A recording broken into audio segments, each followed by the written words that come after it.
موليكا الراجل مصمم انه يجي النادي الاهلي، المبلغ المالي صعب جدا، فخلاص خلصت خالص. موليكا خلصت خالص يا جماعه.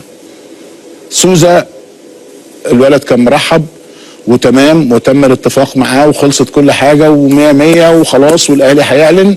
جه في الاخر ده طلع لنا وكيل لاعبين، او طلع لهم وكيل لاعبين بمعنى ادق يعني، قال انا عايز كذا، والولد قال انا عايز $20,000 في الشهر مقابل السكن، والسياره خاصه سكن السياره مفيش فيها مشكله يعني. فتوقفت. ايه اللي بيعمله الاهلي دلوقتي؟ رشح اسماء جديده لمستر مارسيل كولر، مستنيه موافقه الراجل. هل هيقتنع باسماء جديده ولا لا؟ هو ده السؤال. هو حتى هذه اللحظه اللي انا بكلمك انا لا بشيله الليله ولا بقول لك الراجل مسؤول، هو عنده مواصفات معينه. يعني مثلا خد معلومه ولو انها معروفه بس افكرك بيها يعني.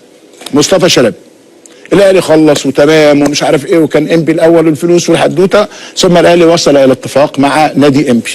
لما جه مستر مارسيل كولر قال لك لا، يعني كل الاحترام طبعا لمصطفى ولاعيب هايل وكل حاجه، قال لك لا مش ده اللي انا عايزه. عشان ده مدرب بيفهم، ما مشيش ورا رجله التحنيط واي حاجه بيختاروها مشي وراه، ده راجل توب التوب في الكنتالوب. الراجل بعد ما سافر مفيش وسيله اعلاميه ليها علاقه بالرياضه في اوروبا، في جرايد كبيره غير نقلت عنه، والراجل اللي نقله ببساطه انا سبت مصر لاني كنت خايف على حياتي. دلوقتي انسوا الكوره، الراجل بيقول لك ايه؟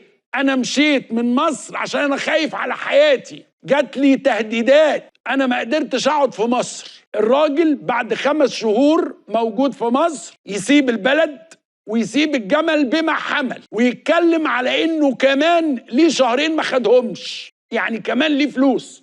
يعني احنا دلوقتي الراجل ده طلع حياته في خطر، fearing for his life، خايف على حياته. راجل مش جاي يشتغل في مكافحة الإرهاب ولا جاي يشتغل في صناعة السلاح، ده راجل جاي يشتغل حكم كورة. فلما يرجع بلده ويقول لهم أنا جريت لأن حياتي كانت في خطر وما ادونيش 2 شهر اللي ليا، وقال كمان اللي أهم لما ناس بيقولوا له هو أنت ما كنتش متفرغ، فقال على فكرة أنا ما كانش اتفاقي معاهم ومع حازم إمام إن أنا أتفرغ.